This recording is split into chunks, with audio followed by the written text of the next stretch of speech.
Hey there! I'm Teresa Sarmiento of BSN 1B. I have a question. Have you been inside the laboratory? Or do you have any idea what's going on inside the laboratory? If you don't know yet, then this is the right video for you. For today's video, we are going to discuss about the laboratory safety and guidelines. Knowing the safety protocols inside a laboratory will help us to prevent any accidents that might happen inside a laboratory and for us to be safe from any toxic or hazardous chemicals in the laboratory. If you want to know more, come with me and let's explore the laboratory. Why? In laboratory, it is important to follow the appropriate dress code. You must wear complete uniform during wet lab and you must wear lab gown during dry lab. It is important to cover the legs to avoid skin contamination or exposure to chemicals. Short is unacceptable. Shoes should be comfortable and must cover the entire foot, like this, to avoid any injuries if the chemicals might spill or drop. You can also wear jewelries, bannies, headbands, and etc. as long as it doesn't interfere with specimen or not being caught in equipment. Long hair like this or beards must be also tied back.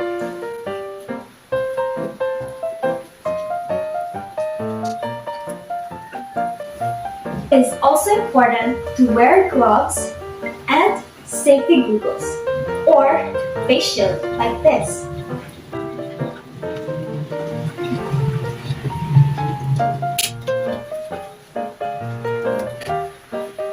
So remember, you must wear safety goggles, wear gloves, lab gown, and pants to cover legs. And you must also tie your long hair. So, are we clear now? Let's go!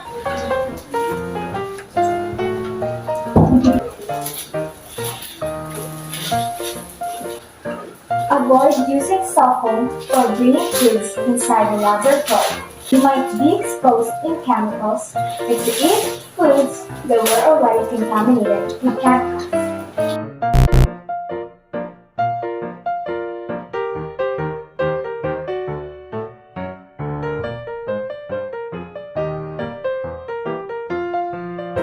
That's a no-no.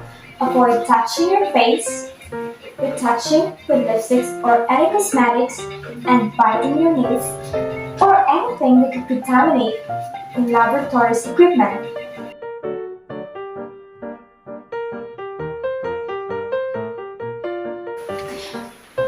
That's a no-no. Never pipette by mouth.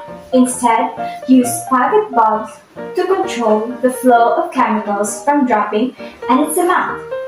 Consequently, we'll avoid the contact of mouth to the chemicals. Using mouth suction is very dangerous. You might end up ingesting the toxic liquids or substances that is not essential to your body. So be careful with that. Oh no! Remember, do not pick up small pieces of broken glasses using your bare hands only. Instead, use the broom and the dustpan.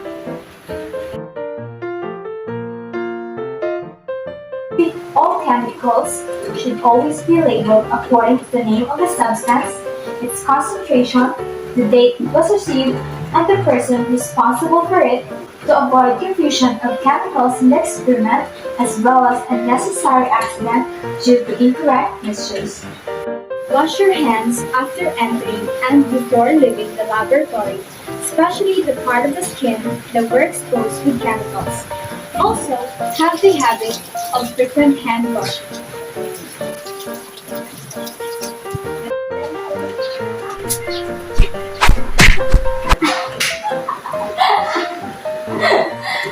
Avoid horseplay.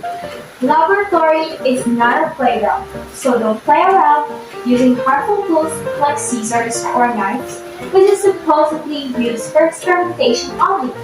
focus on your work, and be careful with your surroundings. So, those are the common safety guidelines in the laboratory that is essential to follow in order to prevent or eliminate hazards. We also prepared the response proper steps when something goes wrong in the laboratory. If you're clumsy, you're not allowed inside the laboratory. So you better learn these safety guidelines. Thank you for watching, and I hope you learned some ideas in how to execute safety behaviors inside the laboratory. Once again, I'm Carissa Salmiento of BSN 1B. Bye!